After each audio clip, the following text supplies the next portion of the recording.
are not like the cooperative Zadokites. So by the time you're getting a New Testament, and none of this is explained in the Gospels, I should be aware of, or we'd all know it wouldn't, because I don't even think the writers of the Gospels know this. You have to read all this literature and then have the new literature that's come in to appreciate what's going on here. It's a very complicated thing. Usual, the Iraq looked simple until we went in. And now it's like a mare's nest of complexities. The same with this period. It's very complicated. So one thing is clear. The Sadducees and the Pharisees of the New Testament are government-sponsored parties. And the government are the Herodians and the Roman governors. So they owe their position to them.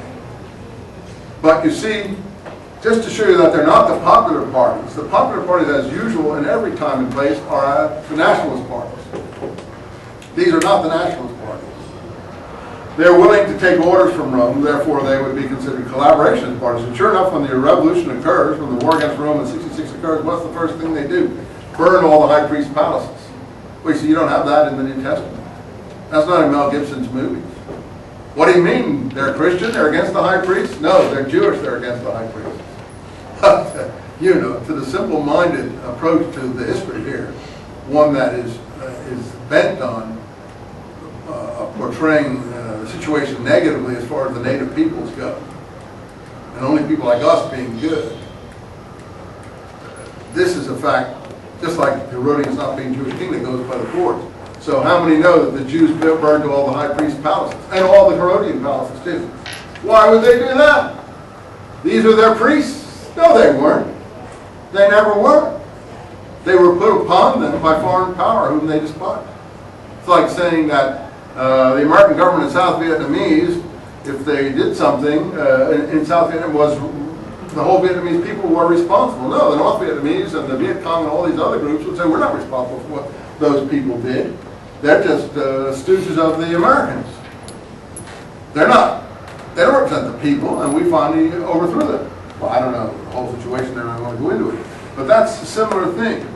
Ultimately, in the war, which Josephus documents, the first thing, three things they do: burn all the high priest palaces, burn all the Herodian palaces, burn all the rich, and burn all the debt records. And as Josephus says, turn the poor against the rich, which is what? It's first-class struggle in documented history, which is why Josephus hates the revolutionaries, because he's in the rich class.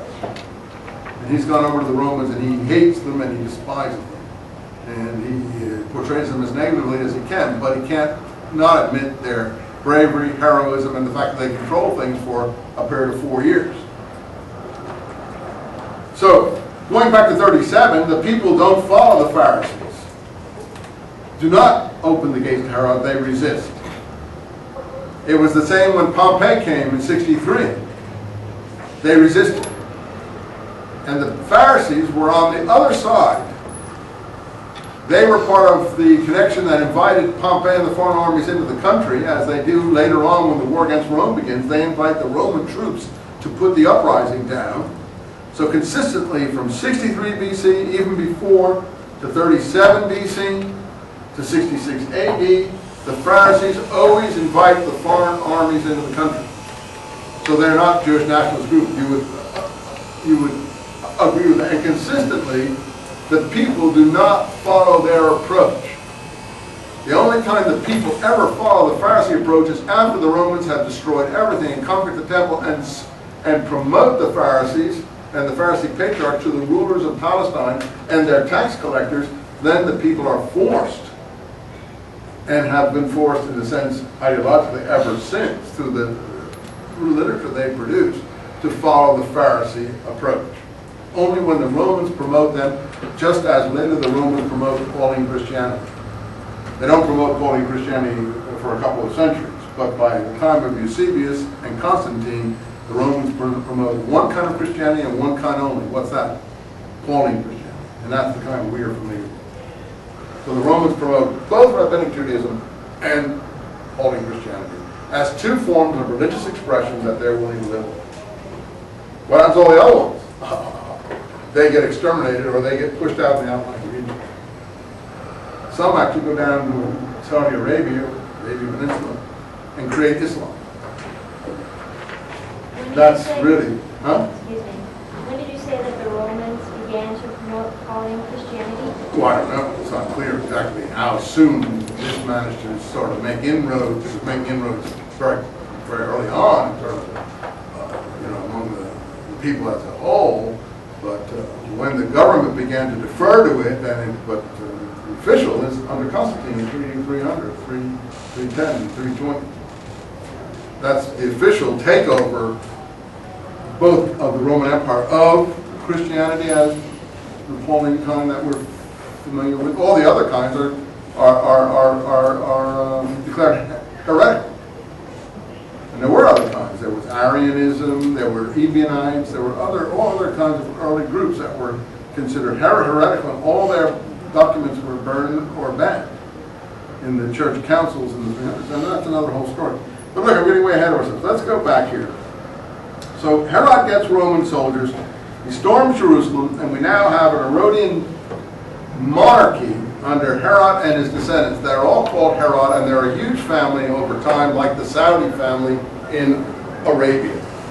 Herod has 10 wives, something like Muhammad.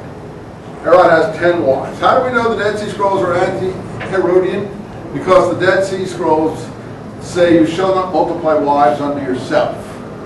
So they obviously have someone in mind when they're saying that, and they say one wife and one wife only during the life of the ruler. 2 by 2 they went into the ark. That's picked up in the Gospels. All that is in the Dead Sea Scrolls already. The Dead Sea Scrolls condemn niece marriage. Rabbinic Judaism doesn't. The Herodians, like Arabs generally, married their nieces. And that was banned by the Dead Sea Scrolls clearly as an attack on the Herodian family. They banned divorce. Now, when John the Baptist loses his life, he is dealing with people who were, 1, divorcing, and 2, both involved in marrying their uncles. Because Herodias were married not on one uncle, but 2 uncles.